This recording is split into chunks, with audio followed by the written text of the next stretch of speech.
My name is Dayton Duncan, and I was the writer and the producer of the film with Ken Burns for public television called The National Parks, America's Best Idea, about the history of the national parks.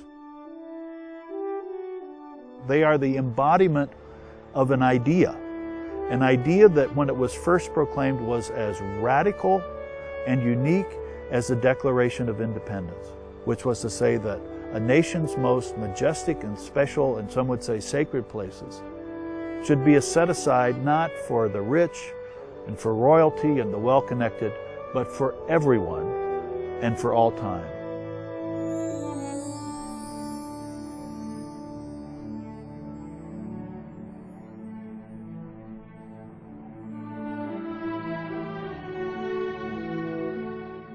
It was a historic moment in 1864 when they set Yosemite aside. First of all, most Americans believe that national parks have always been here, that they are the product of some sort of automatic process. And the truth is, they haven't always been here, and they are only the result of visionary people, dedicated people, often engaging in a long, hard fight to try to save a place from destruction.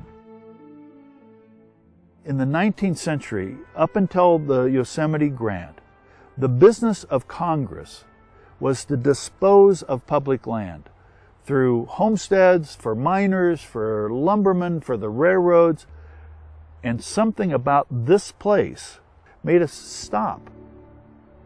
Say, at least here, let's do something different.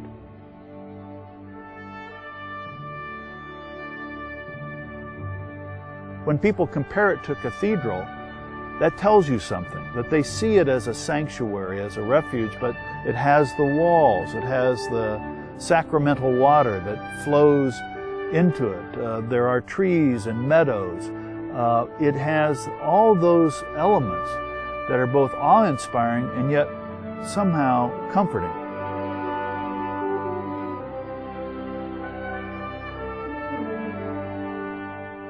For somebody who is working in Yosemite National Park today, whether they're a ranger or a manager or they're working in a concession, history helps you understand that you're not alone.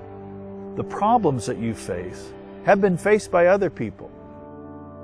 What we always have to have are people who are dedicated to protecting and preserving it.